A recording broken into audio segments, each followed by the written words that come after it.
नमस्कार मंडळी. भारत परिक्रमा एक साक्षात्कार या सत्रामध्ये आपल्या सगळ्यांचं सहर्ष स्वागत. अखिल भारतीय विद्यार्थी परिषद COEP शाखेने मला ही संधी दिली, त्याबद्दल त्यांचे आभार. मित्रवर्य भागेश साकला, अजय मोरे यांनी यासाठी विशेष प्रयत्न घेतले, त्यांचेही आभार. आपण सगळे भारतवासी ज्यांनी या संकटाच्या काळामध्ये लॉकडाऊनचं अत्यंत योग्यरित्या पालन केलं, एक प्रकारचा संयम आपण बाळगून आहोत, आपल्या सर्व भारतवासियांना माझा नमस्कार. मित्रांनो, भारत परिक्रमा हा काही आपल्याला आपल्या संस्कृतीमधला नवीन विषय नाही आहे.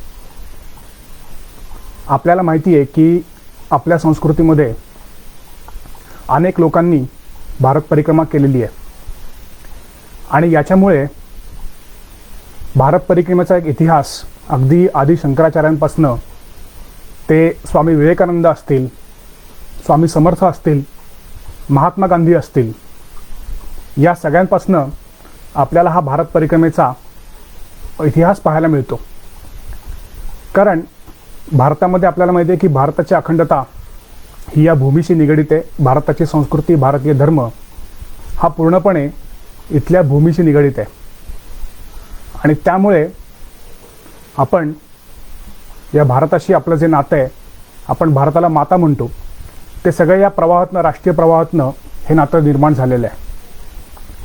त्यामुळे अनेक वेळेला अशा महापुरुषांचा अभ्यास करत असताना मलाही जाणवलं की आपण भारत परिक्रमा ही केली पाहिजे आणि त्यासाठी मी बराचसा नियोजन केलं, प्रयत्न केला आणि त्याच्यातनं मला हे करणं शक्य झालं. आपण भारत परिक्रमेकडे जाताना हा भारताचा राजकीय नकाशा आहे. साधारणतः हा माझा मार्ग या परिक्रमेमध्ये होता, जो आपण बघतो की साधारणतः भारतातल्या सगळ्या राज्यांमध्ये माझं जाणं शक्य झालं आणि तिथली संस्कृती ही मी जवळनं पाहिली.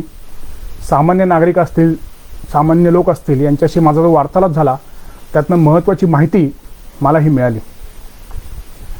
या प्रवासाचा अनुभव कथन सुरू करण्यापूर्वी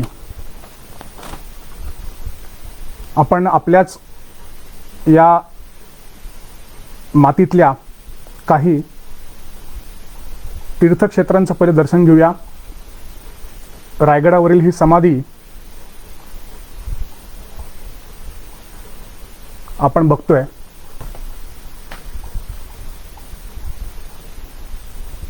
तदनंतर संघनिर्माता डॉक्टर केशवभाईराम हेडगेवार यांचं हे स्मृती मंदिर आहे. डॉक्टर बाबासाहेब आंबेडकर यांनी ज्या ठिकाणी दीक्षा घेतली ती ही दीक्षाभूमी आहे.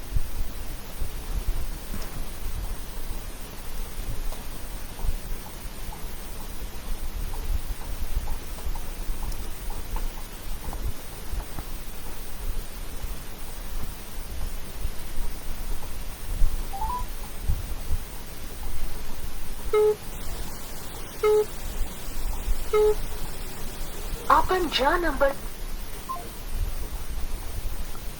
माझा हा प्रवास मी साधारणतः हैदराबादपासून, म्हणजे भागानगर ज्याला म्हणतो आपण, या प्रदेशापासून सुरू केला.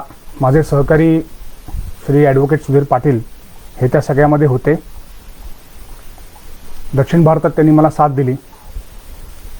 साधारणतः प्रवास करताना आपण जर वाहतूक, जी स्थानिक वाहतूक व्यवस्था आहे, त्याचा जर आपण वापर केला तर सामान्य माणसाशी आपल्याला जास्त कनेक्ट होता येतं आणि सामान्य माणसांकडून आपल्याला बरीचशी माहिती कळते आणि तिथला जो जनमानस आहे हा आपल्याला चांगल्या प्रकारे समजतो.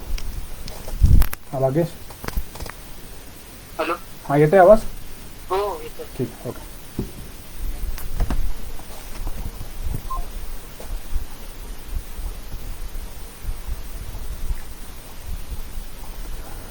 भागानगरमधील, हैदराबादमधील हा अत्यंत महत्त्वाचा किल्ला तो म्हणजे गोवळकोंडा. हा गोवळकोंड्याचा जो किल्ला आहे याचं महत्त्व असं आहे की छत्रपती शिवाजी महाराजांचा पदस्पर्श या किल्ल्याला झालेला आहे.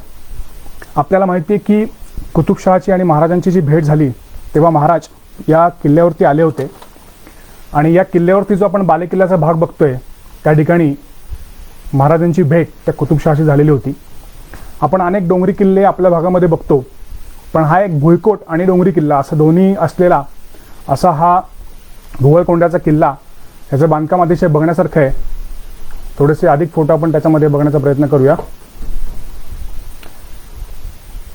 बुरुजाचं बांधकाम आपण बघतो की आपल्या सह्याद्रीमध्ये आपल्याला जे बुरुज दिसतात हे अत्यंत कातळ दगडामध्ये कोरलेले असतात किंवा सह्याद्रीच्या उंच कडांवर त्यांची बांधणी केलेली असते, पण हे बुरुजांचं एक वेगळं रूप आपल्याला त्या ठिकाणी बघायला मिळालं. भागानगर म्हणजे हैदराबाद हे जे शहर आहे ह्याचं आपण त्या किल्ल्यावरनं बघितलेला हे दृश्य आपल्याला किल्ल्यावरनं पूर्ण त्या शहराचं दिसतं. आणि या किल्ल्यावरती फिरत असताना मला आपल्या सह्याद्रीतले दुर्ग आणि या किल्ल्यांमध्ये खूप मोठा फरकही जाणवला. किल्ल्याच्या बांधणीचे बुरुज आपण बघू शकता की कशा प्रकारे बांधणी केलेली आहे. दक्षिण भारतामधल्या साधारणतः आपण कोणत्याही हॉटेलमध्ये गेलो की आपल्याला अशा प्रकारचं मेनू कार्ड हे त्या ठिकाणी बघायला मिळतं आणि तिथल्या अन्नपदार्थांची किंमत आणि आपण आपल्या इथे जी अन्नपदार्थांची किंमत मोजतो त्यामध्ये बरीचशी तफावत आपल्याला पाहायला मिळते. हैदराबादमध्ये मोठ्या प्रमाणावरती हा इमिटेशन ज्वेलरीचा बाजार त्या ठिकाणी असतो. साधारणतः कुठल्याही शहरामध्ये गेलं तर आपण तिथल्या बाजारामध्ये गेलो पाहिजे, कारण जी अर्थव्यवस्था आपली देशाची जी संक्रमित होत असते ती या छोट्या छोट्या बाजारांमधून होत असते आणि तिथला जर आपण अंदाज आपल्याला कळला तर आपल्याला देशाची अर्थव्यवस्था कशी चालते हे आपल्याला त्या ठिकाणी समजतं. चार मिनार. हैदराबादमध्ये सालारजंग नावाचं एक खूप मोठं म्युझियम आहे जे सध्या आपलं नॅशनल म्युझियम आहे. त्या ठिकाणी अनेक वेगवेगळ्या मूर्त्यांचा संग्रह आपल्याला पाहायला मिळतो. आपण जर बघितलं तर या ज्या मूर्त्या आहेत या जवळजवळ 1300 ते 1400 वर्षापासून जुन्या अशा मूर्त्या या ठिकाणी आपल्याला पाहायला मिळतात. ख्रिस्तपूर्व 1300-1400.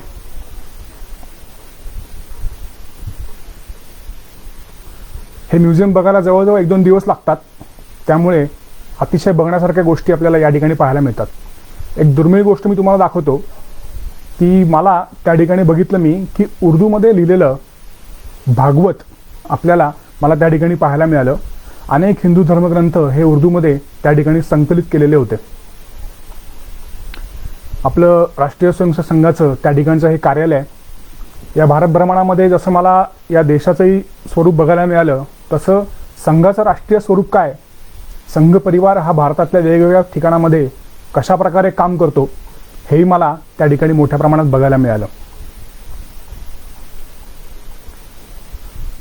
जसं आपण गणेशोत्सव आपण म्हणतो की आपल्या पुण्याचं वैभव आहे, महाराष्ट्राचं वैभव आहे, पण मी जसं बघितलं की मोठ्या प्रमाणामध्ये बाहेरच्या राज्यांमध्ये सुद्धा हे प्रमाण वाढलेलं आहे आणि त्यामुळे त्या ठिकाणी सुद्धा वेगवेगळ्या प्रकारचा गणेशोत्सव हा आपल्याला स्वरूप पाहायला मिळतं.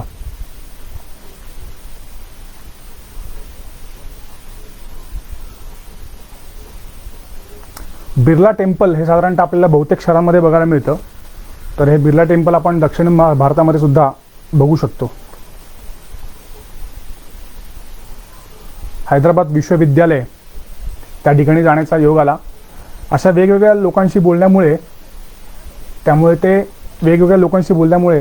हे जास्त प्रमाणामध्ये आपल्याला माहिती त्या ठिकाणी कळते.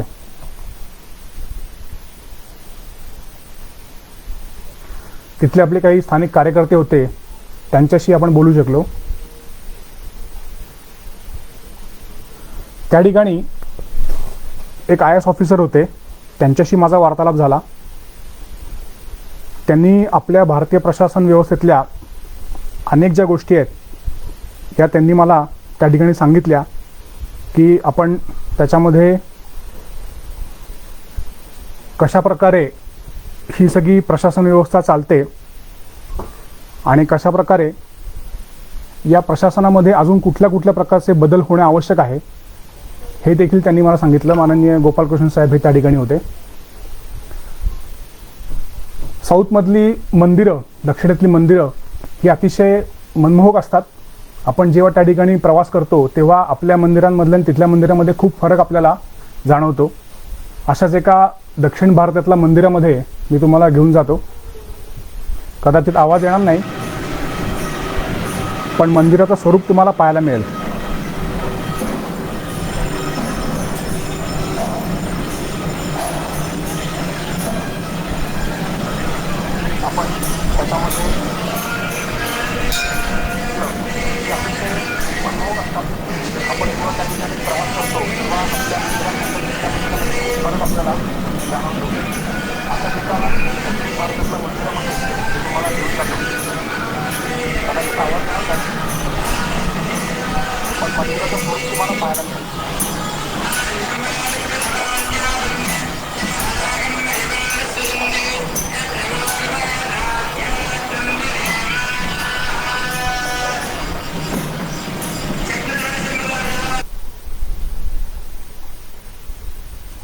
आपल्याकडच्या मिरवणुका, गणपतीच्या आणि तिकडच्या मिरवणुका याच्यामध्ये सुद्धा फरक बघायला मिळतो.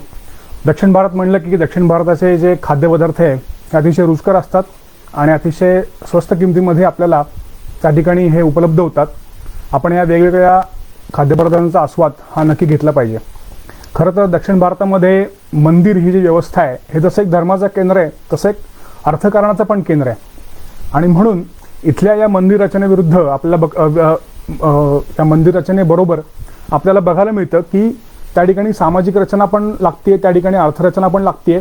आणि त्यामुळे हे वैभव हे दक्षिण भारतामध्ये मंदिरांचं जास्त प्रकारे जपलं गेलेलं आहे असं मला वाटतं.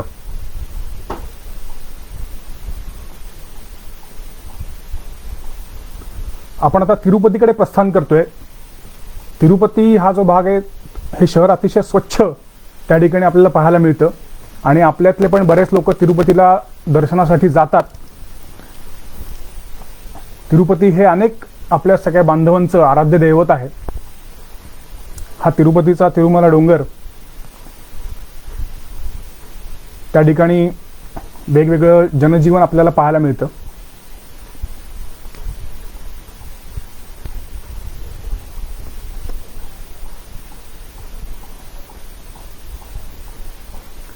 तिरुपतीची जी बस व्यवस्था आहे या बस व्यवस्थेमधून आपण जर फिरलो तर वेगवेगळ्या समाजाच्या वेगवेगळ्या प्रदेशातून आलेले लोक आपल्याला त्या ठिकाणी दिसतात. आणि जेव्हा आपण यांच्याशी हितगुज करतो तेव्हा आपल्याला जे खरं भारतीय आणि बंधुत्वाचं जे नातं आहे हे काय हे अनेक वेळेला अशा वार्तालापांमधनं समजतं.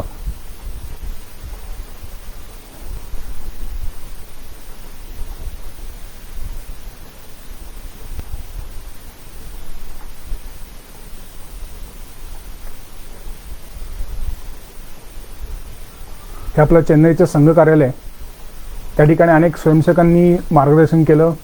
जी स्थानिक संस्कृती होती ती त्यांच्यामुळे जास्त लवकर समजू शकली. आपण आता चेन्नईमध्ये प्रवेश करतोय.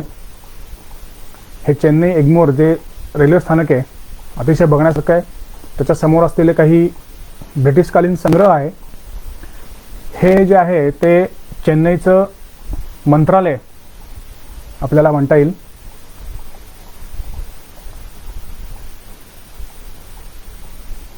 त्या ठिकाणी एका चर्चमध्ये सुद्धा मी जाऊन त्या ठिकाणचे काही जे ख्रिश्चन धर्मगुरू होते त्यांच्याशी वार्तालाप केला आणि ख्रिश्चन संस्कृती इंग्रजांच्या मार्फत जे काही इंग्रजांची महत्त्वाची ठिकाणं होती, मद्रास असेल, कलकत्ता असेल, अशा ठिकाणी त्यांनी कसा प्रसार केला.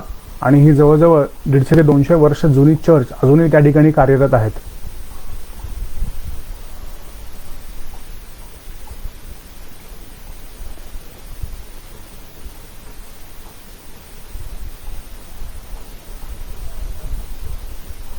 एक शाळेची सहल त्या ठिकाणी एक डिफेन्स म्युझियम आहे त्या ठिकाणी आली होती.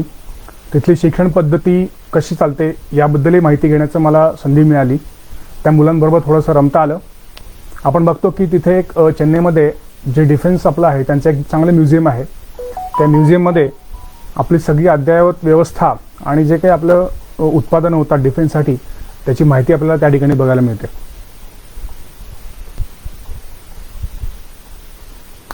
ईस्ट इंडिया कंपनी हा एक मजेदार बोर्ड मला चेन्नईमध्ये दिसला म्हणून मी त्याचा फोटो टिपून ठेवला.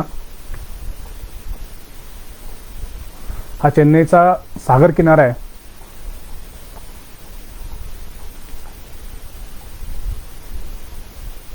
मच्छी ही त्या ठिकाणी जसं आपल्याकडे पाणीपुरीचे ठेले असतात तसे चेन्नईमध्ये हे मच्छीचे ठेले असतात.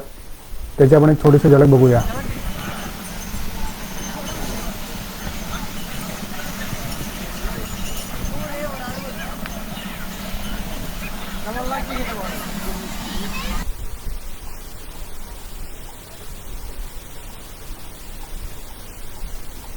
हे स्वर्गीय जयललिता यांचं स्मारक त्या ठिकाणी आहे.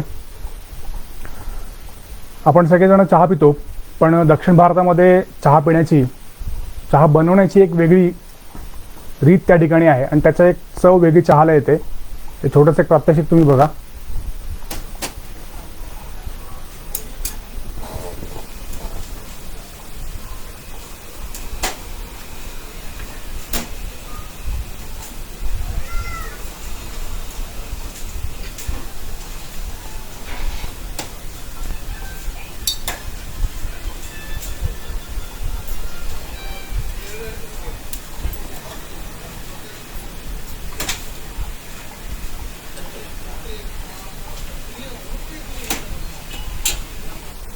रचना पण लागते त्या ठिकाणी, अर्थरचना पण लागते आणि त्यामुळे हे वैभव हे दक्षिण भारतामध्ये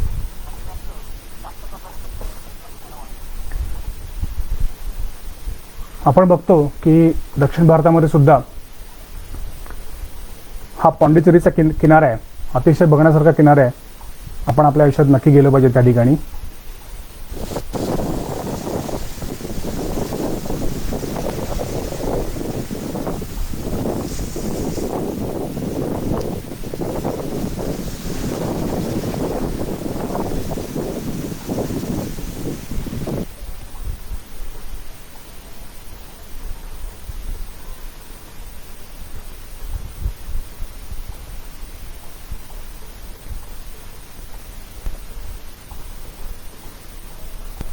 आपल्याला माहिती आहे की पॉंडिचेरी हा प्रदेश हा केंद्रशासित प्रदेश आहे. गणपती हे त्या ठिकाणचे सुद्धा आराध्य दैवत आहे आणि त्यामुळे गणपतीचे अनेक मंदिर आपल्याला दक्षिण भारतामध्ये पाहायला मिळतात.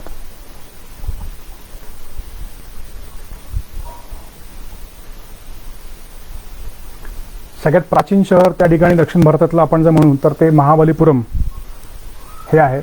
खरं तर तसं बघितलं तर तमिळ संस्कृती ही खूप जुनी आहे आणि या ठिकाणी असं म्हणतात की हे जे महाबलीपुरम जे गाव आहे ते समुद्र किनाऱ्यावरती आहे. परंतु समुद्र किनारा हा जवळजवळ अजून एक 20 ते 25 किलोमीटर आतमध्ये होता प्राचीन काळामध्ये. साधारणतः 8 ते 10 हजार वर्षापूर्वीची गोष्ट आहे ही. आणि त्या काळामध्ये ही संस्कृती तिथपर्यंत होती. परंतु नंतर काही नैसर्गिक बदलामुळे जे आपलं समुद्राचं पाणी आहे हे वाढल्यामुळे किनारा हा आतमध्ये आला आणि त्यामुळे बरंचसं जे अजून भारतीय संस्कृतीचे जे अवशेष आहेत ते समुद्राच्या तळामध्ये आहेत. तर ते आपण बघणं किंवा त्याचं संशोधन पुढील काळामध्ये होणं हे अतिशय गरजेचं आहे. महाबलीपुरम या ठिकाणी अतिशय दगडामध्ये केलेलं कोरीव काम आपल्याला बघायला मिळतं आणि महत्त्वाचं म्हणजे या ठिकाणी हे जे काही मंदिर आहेत ही रथ किंवा अर्जुनाचा रथ, युधिष्ठिरचा रथ, नकुलाचा रथ, म्हणजे असं की महाभारत जरी उत्तरेमध्ये घडलं असेल तरी सुद्धा ही संस्कृतीचा हा प्रवाह एवढा दक्षिणेपर्यंत कसा वाहिलाय हे खरं एक आश्चर्याची गोष्ट आहे.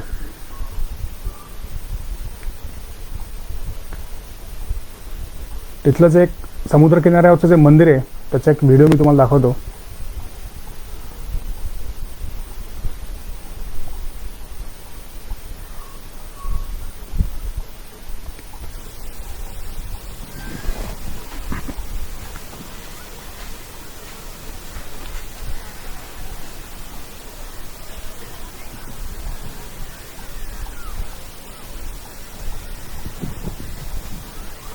हे बांधकाम आपल्याला नक्कीच प्राचीन काळामध्ये घेऊन जातं.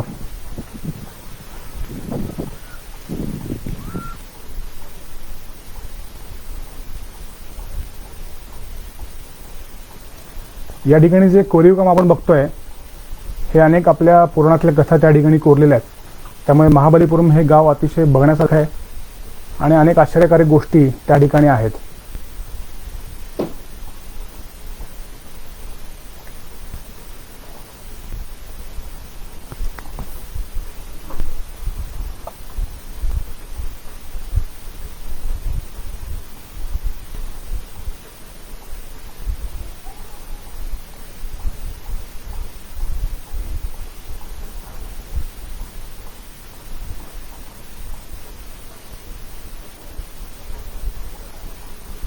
पुढे आपण जे पोहोचलो आता ते रामेश्वरमला पोहोचलो आहे. रामेश्वरम आपल्याला माहिती आहे की प्रभू रामचंद्रांनी त्या ठिकाणी शंकराच्या मंदिराची स्थापना केलेली आहे, त्यामुळे त्याला रामेश्वर असं म्हणतात. रामेश्वर हे हिंदूंसाठी अतिशय पवित्र असं स्थान आहे आणि दक्षिणेकडे असणारं एक खूप मोठं देवस्थान त्या ठिकाणी आहे आणि अनेक भाविक देशभरातून या ठिकाणी येत असतात.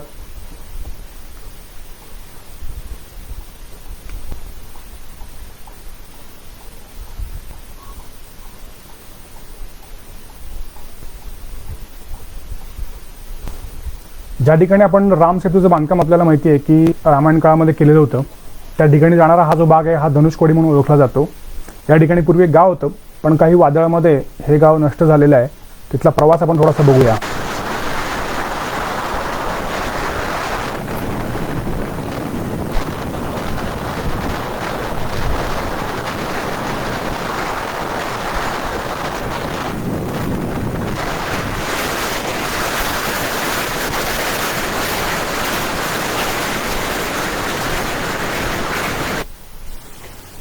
इथून पुढे भारताची भूमी संपते आणि त्या ठिकाणी बंगालचा आपला उपसागर आणि सिंधू सागर यांचं मिलन या ठिकाणी होतं आणि राम सेतूचं जे काही सुरुवात आपण ज्याला म्हणतो ती या ठिकाणी होते. पुढे इथून पुढे श्रीलंका आहे आणि या ठिकाणी गेल्यावरती आपल्याला तो एक विलोभनीय अनुभव मिळतो.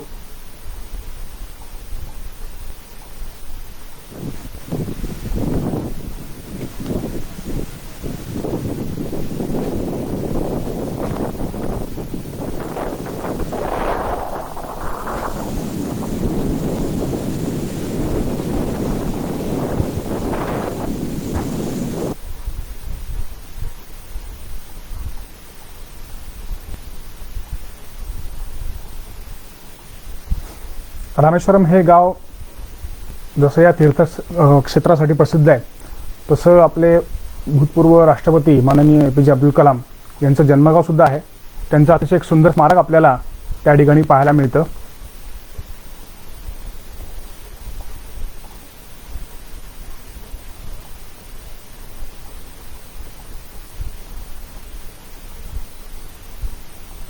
हे त्या ठिकाणी चित्र मी पाहिलं, मला एक ते वाक्य खूप आवडले. Dream is not that which you see while sleeping, it is something that does not let you sleep.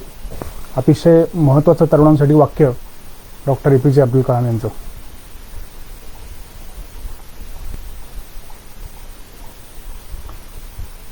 हे आपल्याला पौराणिक कथा माहिती आहे की त्या ठिकाणी पाण्याचे दगड तरंगत होते आणि त्याच्यातनं ती रामसेतूचं बांधकाम झालं. पण खरं आपण त्या ठिकाणी गेलो तर आपल्या लक्षात येईल की तिथे हे जे दगड आहेत हे तरंगणारे दगड असे आहेत की ते प्रवाळचे आहेत, त्यामुळे ते नैसर्गिकरित्या तरंगतात सुद्धा. आणि कदाचित आपल्या पूर्वजांना याची चांगली माहिती असेल, म्हणून त्यांनी त्यांचा वापर या सगळ्या सेतू बांधकामामध्ये केला असावा.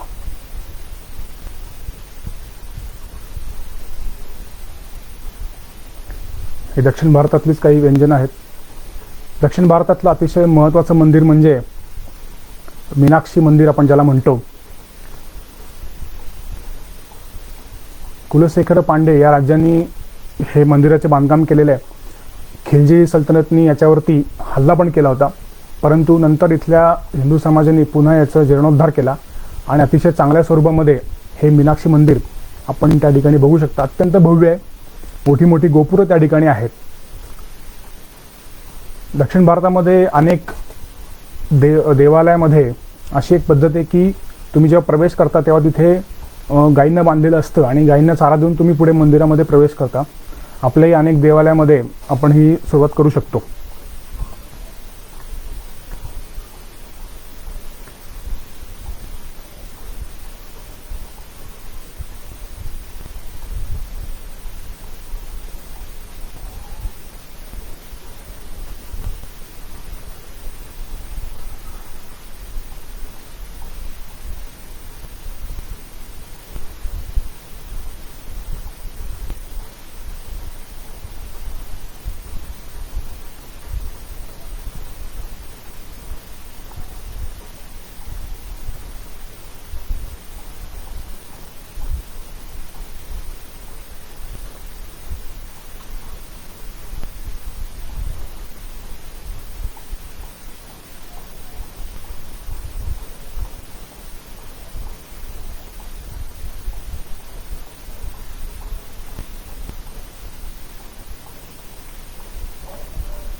केरळमधलं पद्मनाभ मंदिर जे आहे, हे पद्मनाभ मंदिर आपल्याला माहिती आहे की तिथे भरपूर संपत्ती सापडली आणि सुप्रीम कोर्टाने त्याचं गणना चालू केली. अजूनही त्या ठिकाणी ती गणना चालू आहे आणि या पद्मनाभ मंदिरामध्ये त्या ठिकाणी बाहेर राहण्याची अत्यंत योग्य व्यवस्था आहे. आपण जरूर या केरळ संस्कृतीचा सुद्धा अनुभव हा दक्षिण भारतामध्ये जाऊन घेतला पाहिजे.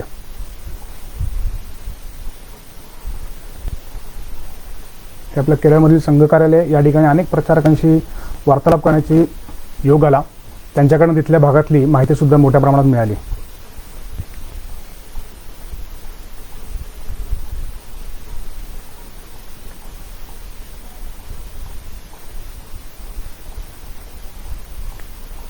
केरळमधलं जे वैशिष्ट्य आहे ते म्हणजे कथकली नृत्य. त्याची एक झलक आपण बघूया.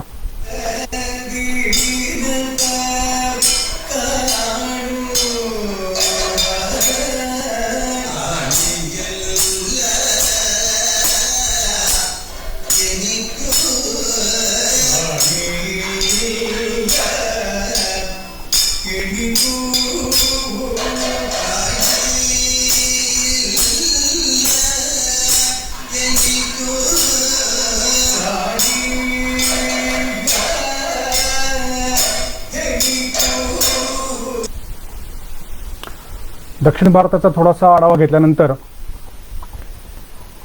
आपण जरा ईशान्य भारताकडे वळूया.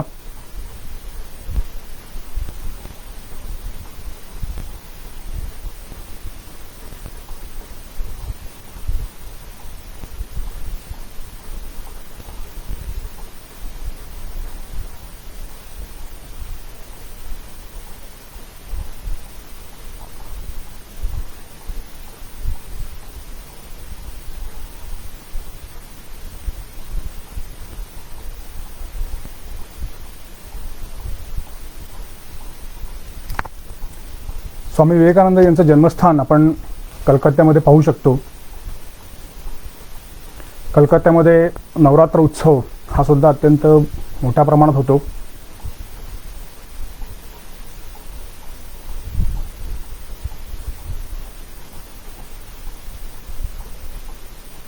गंगा नदी या ठिकाणी आपल्याला पाहायला मिळते. स्वामी विवेकानंद यांनी ज्या बेलूर मठाची स्थापना केली तो बेलूर मठ सुद्धा अत्यंत पाहण्यासारखा आहे आणि प्रेरणादायी आहे.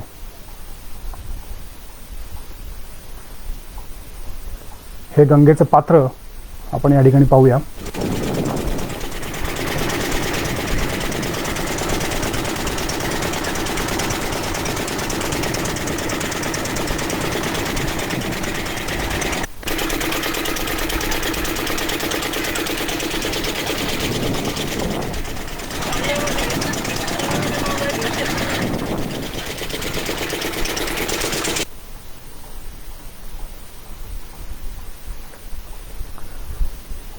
हे दक्षिणेश्वरीचं मंदिर आहे.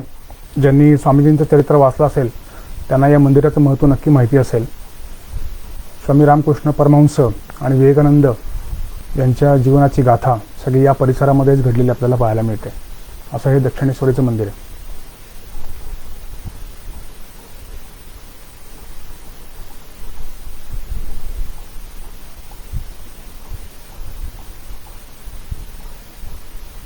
हा प्रवास केल्यानंतर आपला जो पूर्वांचलाचा भाग आहे, आसाम, गुवाहाटी या ठिकाणी जाण्याचा मला योग आला. तिथलं पूर्वांचलामधलं आपलं जे काही संघ परिवाराचं कार्य हे अत्यंत जवळनं बघता आलं आणि अनेक आपल्या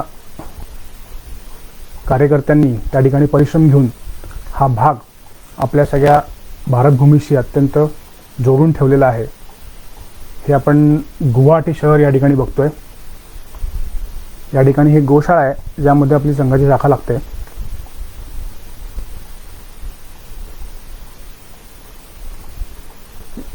याच ठिकाणी कामाख्या मंदिर हे जगप्रसिद्ध मंदिर आहे.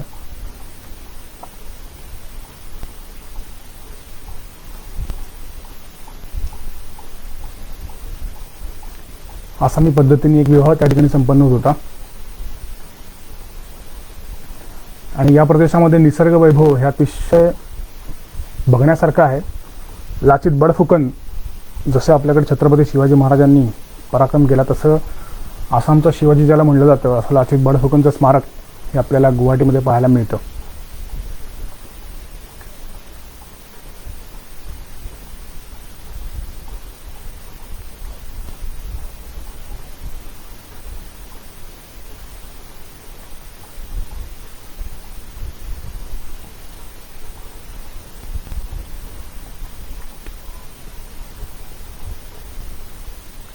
पुढे आपण मेघालयमध्ये गेल्यावरती, या मेघालयाला मेघालय का म्हणतात हे आपल्याला त्या ठिकाणी गेल्यावरच कळतं. शिलाँगचा हा प्रदेश आपण या ठिकाणी बघतोय.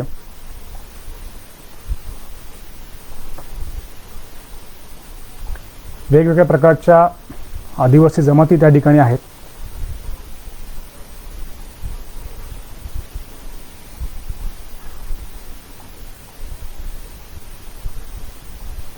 हा तिथला एक नजारा मी तुम्हाला दाखवतो.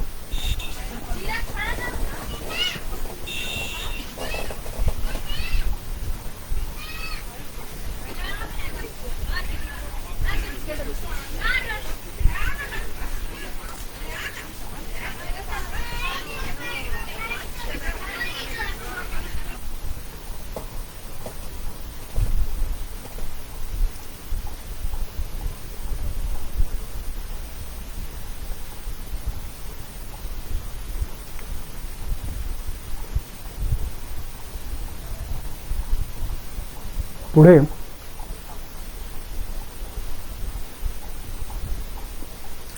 त्रिपुरा ही माननीय सुनीलजी देवधर यांची कर्मभूमी, त्या ठिकाणी जाण्याचं मला भाग्य लाभलं.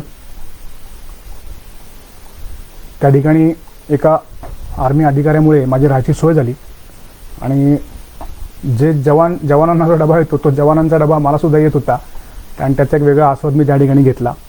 जशी आपल्याकडे पाकिस्तान बॉर्डरवरती परेड होते दर संध्याकाळी, तशाच प्रकारची परेड ही बांगलादेश बॉर्डरवरती सुद्धा होते आणि अगरतळ्याला, त्रिपुराला ते आपल्याला पाहायला मिळते.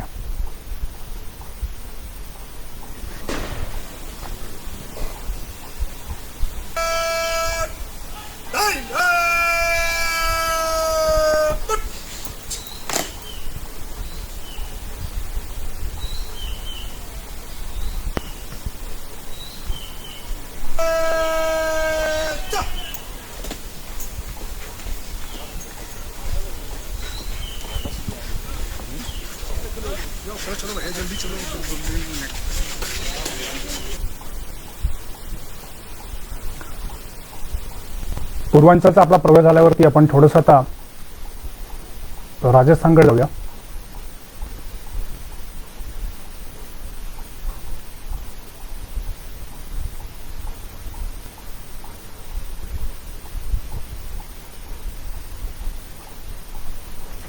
आपल्याला माहिती आहे की राजस्थान अतिशय संस्कृतीपूर्ण आणि तिथले जे किल्ले आहेत हे पूर्ण शाबूत आहेत, कारण की औरंगजेबांशी तिथले जे काही अकबर वगैरे जे काही मुघल साम्राज्य होतं यांच्याशी तह करून इथल्या राजांनी आपले बरेचसे साम्राज्य वाचवले. ज्याला अपवाद आपल्याला माहिती आहे की महाराणा प्रताप होते, त्यांनी कधीही अकबरासमोर शरणागती पत्करली नाही. आणि म्हणून आपण जेव्हा हे किल्ले बघतो हे अतिशय वैभवशाली आहेत आणि आपला जो उज्ज्वल भविष्याचा जो वैभवशाली असा इतिहास आहे हा आपल्याला त्यातनं पाहायला मिळतो.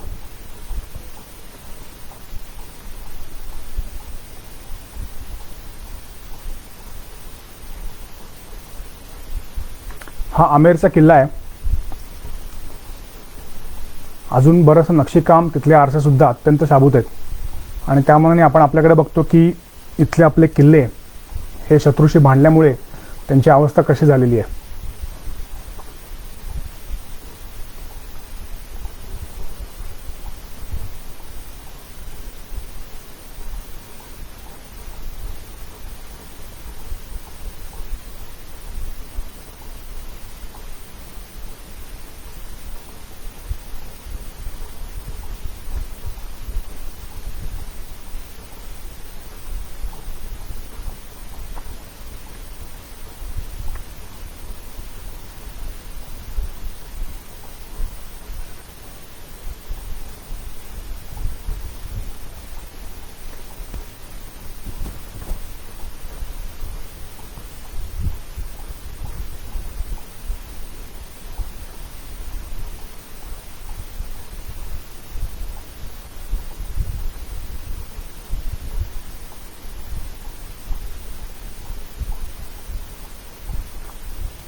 उत्तर राजस्थानमधला प्रदेश हा मारवाड आणि खालचा मेवाड अशी विभागणी त्याच्यामध्ये होते.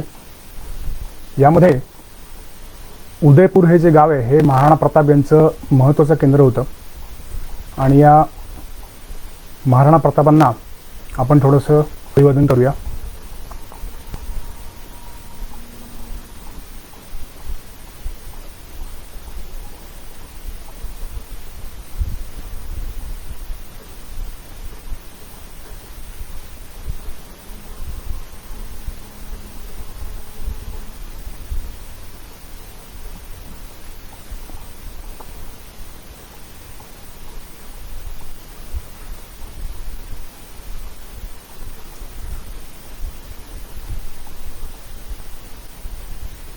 महाराणा प्रताप यांचा कालावधी आपल्याला या ठिकाणी दिसतो.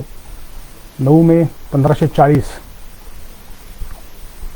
यांचा जन्म, 28 फेब्रुवारी 1572ला राज्याभिषेक झाला आणि हल्दीघाटी या ठिकाणी जे युद्ध झालं त्यामध्ये 18 जून 1576ला त्यांचा मृत्यू झाला.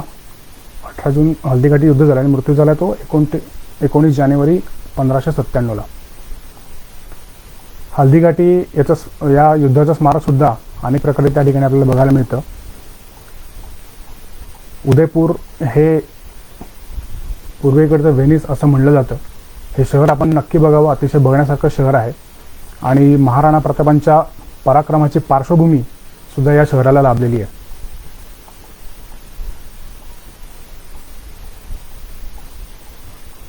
हे हल्दीघाटी युद्धाचं एक छोटंसं स्वरूप त्या ठिकाणी उभं करण्यात आलेलं आहे.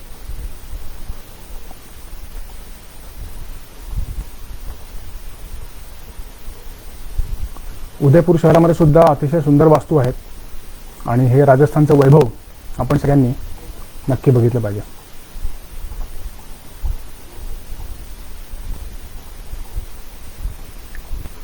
खरं तर या प्रवास मार्गामध्ये अनेक ठिकाणे आहेत, परंतु वेळेची मर्यादा असल्यामुळे आपण सगळ्या ठिकाणी आत्ता तरी जाऊ शकत नाही आहे.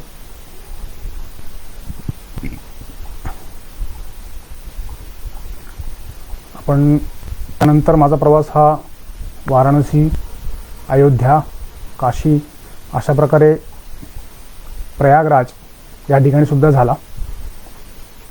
आपल्या या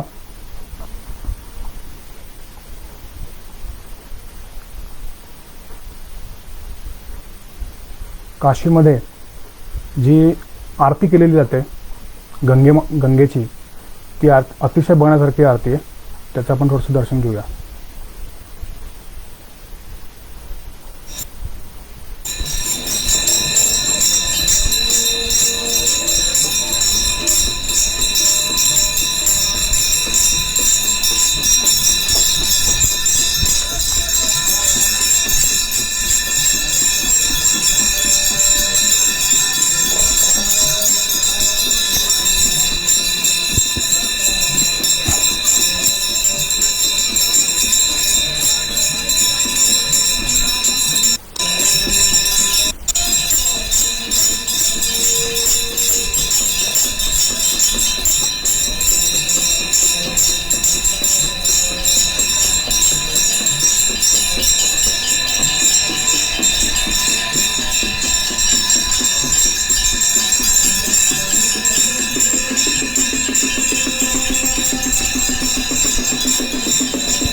काशी, वाराणसी हे सुद्धा अत्यंत प्राचीन शहर आहे आणि या ठिकाणी आपण जेव्हा जातो तेव्हा एक वेगळा अनुभव आपल्याला मिळतो.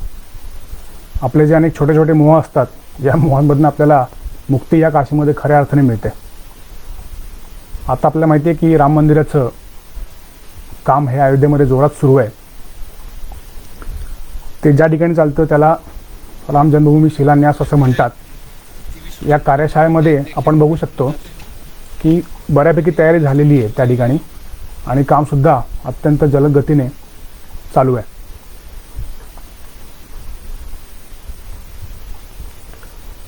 ही आपली शरयू माता.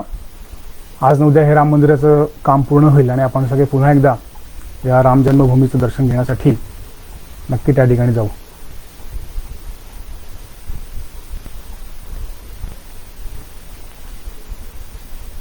पुणेकरांना आणि विशेषतः महाराष्ट्रातल्या लोकांसाठी अत्यंत आदराचं स्थान म्हणजे पानिपत. आपल्याला माहिती आहे की अहमदशाह अब्दालीशी संघर्ष करण्यासाठी पेशवे तिथपर्यंत गेले आणि या घटनेला एवढं ऐतिहासिक महत्त्व आहे की या सगळ्यामुळे भारताचा इतिहास हा पूर्णपणे बदलून गेला आणि खऱ्या अर्थाने जो भारत अखंड राहिला त्याच्यामध्ये पानिपतची घटना आपल्याला विसरता येणार नाही. सध्या पानिपतच्या ठिकाणी अशा प्रकारचं एक स्मारक त्या ठिकाणी उभं राहिलेलं आहे. आपण जर त्या ठिकाणी गेलात तर तिथल्या स्थानिक भाषेमध्ये या जागेला काला आम असं म्हणतात आणि ही ती वीरभूमी आहे ज्या ठिकाणी पराक्रम पेशव्यांनी आणि आपल्या मराठा साम्राज्यांनी केला आणि म्हणून पानिपत हे आपल्याला एक श्रद्धास्थान झालेलं आहे. हा सगळा प्रवास करत असताना कुरुक्षेत्र असेल, त्याच्यानंतर अमृतसर असेल, दिल्ली असेल, अशा ठिकाणी मी फिरलो. पण सगळ्यात महत्त्वाचं म्हणजे की भारत परिक्रमा पूर्ण होणार नव्हती जोपर्यंत मी काश्मीर बघणार नव्हतो आणि म्हणून मी काश्मीरचा प्रवास हा माझा एक मित्र जो आहे आदिक कदम याच्या मदतीने पूर्ण करू शकलो. कारण गेले अनेक दिवस तो त्या ठिकाणी समाजसेवेमध्ये कार्यरत आहे. बॉर्डरलेस फाउंडेशन या संस्थेमार्फत त्या ठिकाणी काही अनाथाश्रम चालवले जातात. हे जम्मू काश्मीरमधील अनाथाश्रम आहे. जम्मू या ठिकाणी हे बॉर्डरलेस फाउंडेशनचं अनाथाश्रम चालतं आणि या मुलींचे प्रश्न जाणून घेण्यासाठी त्यांचा संवाद मला तिथे करता आला आणि एकंदर जम्मू काश्मीरमधलं जनजीवन कसं आहे हे अतिशय जवळून बघता आलं. आपल्याला माहिती आहे की काश्मीरी पंडितांना जम्मू काश्मीरमध्ये काय भोगावं लागलं आणि कशा प्रकारे ते निर्वासित झाले आणि म्हणून मी ठरवून एका काश्मीरी पंडित जे कुटुंब होतं त्यांच्याकडे जाऊ शकलो अधिकमुळे आणि त्यांनी त्यांच्या व्यथा मला सांगितल्या आणि अजूनही पुढे भविष्यामध्ये काश्मीरी पंडितांचं पुनर्वसन यासाठी कुठल्या प्रकारची दिशा आवश्यक आहे हे मला या काश्मीरी पंडितांच्या कुटुंबामध्ये जाणवलं आणि काही काही गोष्टी ऐकून खरंच अतिशय विदारक मन होतं की एवढं सगळं त्यांचे तिथे संपत्ती होती, बंगले होते, ते सोडून त्यांनी एका रात्रीमध्ये एखाद्या निर्वासित छावणीमध्ये येऊन राहायला लागलं. ही अतिशय वाईट घटना इतिहासातली आहे. पण हळू आपण या काश्मीरी पंडितांबरोबर त्यांना सहाय्य देऊन त्यांचं पुनर्वसन त्या ठिकाणी करणं अतिशय आवश्यक आहे. त्या ठिकाणी सेवा भारतीचं एक आश्रम जम्मूमध्ये आपल्या काही संघप्रचारकांनी चांगल्या प्रकारे उभं केलेलं आहे. त्याची दृश्य आपण या ठिकाणी बघतोय. त्या ठिकाणच्या मुलींना मराठीमध्ये सुद्धा गीतं म्हणता येतात.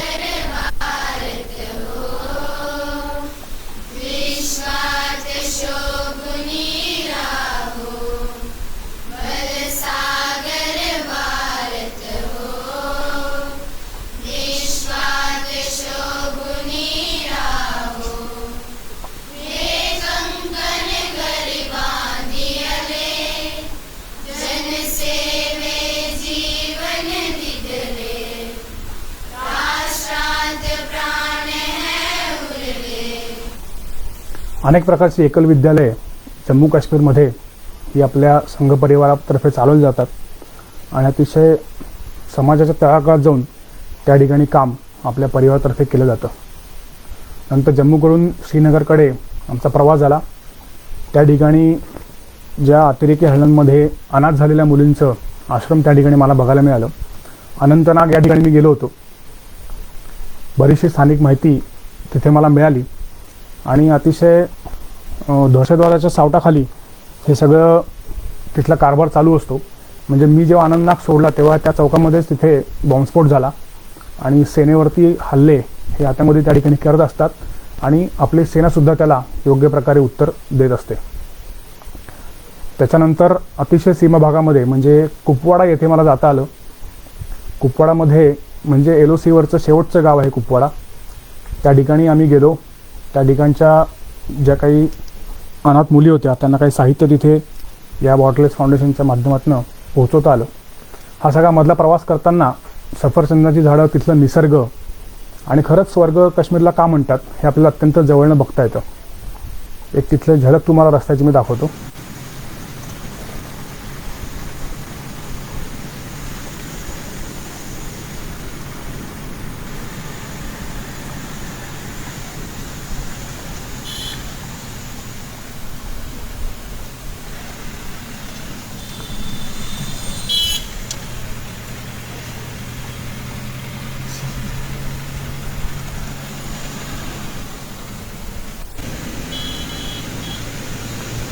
काश्मीरमधले हे अत्यंत अंतर्गत रस्ते आहेत तिथे सध्या सामान्य भारतीय माणसाला जाणं अत्यंत अवघड आहे.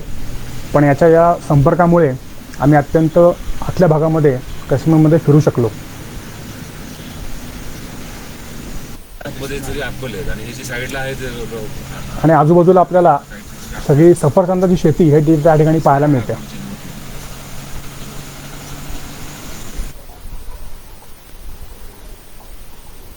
झाडाला लागलेला सफरचंद तोडण्यामध्ये एक वेगळी मजा त्या ठिकाणी अनुभवता आली.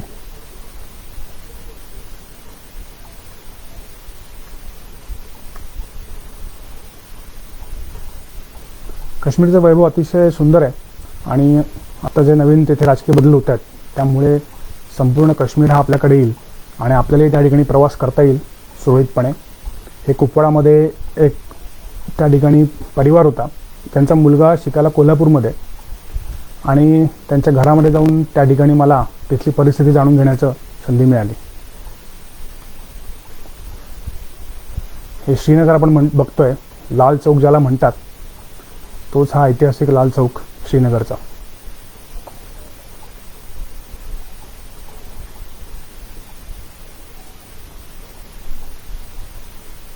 काश्मीर घाटी हा शब्द आपल्याला बऱ्याच वेळा ऐकायला मिळतो, पण काश्मीर घाटी म्हणजे काय तर या आपल्याला जम्मू ते श्रीनगर मार्गामध्ये जो घाट आहे या घाटातून ही सगळी आपल्याला खाली काश्मीर घाटी बघायला मिळते.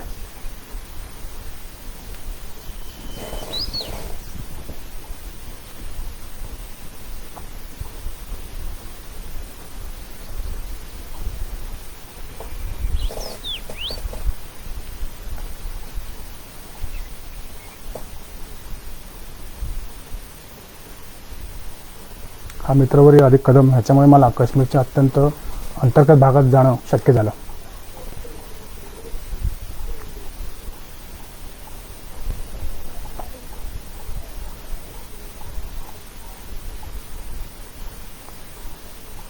त्यानंतर गुजरातला प्रवास करणं सुद्धा शक्य झालं.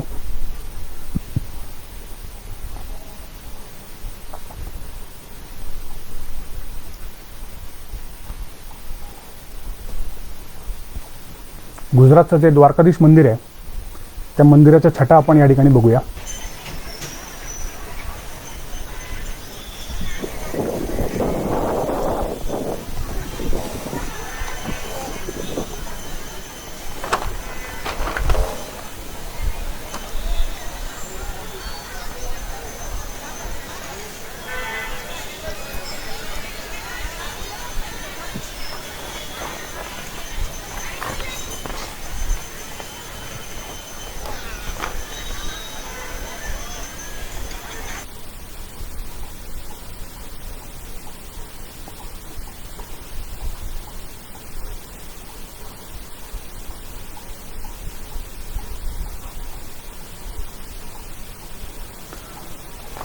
नमस्कार मित्रांनो, आपण आत्ता भारतातले काही प्रमुख स्थानांचे फोटो बघितले.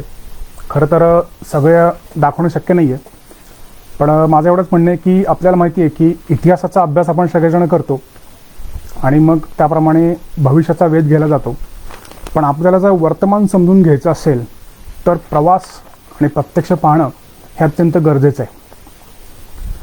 एक तर आपला भारतामध्ये जवळजवळ 1000 वर्षाचा कालखंड हा गुलामगिरीमध्ये गेलेला आहे आणि या गुलामगिरीच्या काही दोषांमुळे या भारताच्या शत्रूंनी काही नॅरेटिव्ह या देशामध्ये सेट केलेले आहेत आणि यातनं आपण बाहेर येऊन प्रत्यक्ष अभ्यास करून यातनं आपण बाहेर पडलं पाहिजे असा प्रयत्न आता तरुणांनी केला पाहिजे.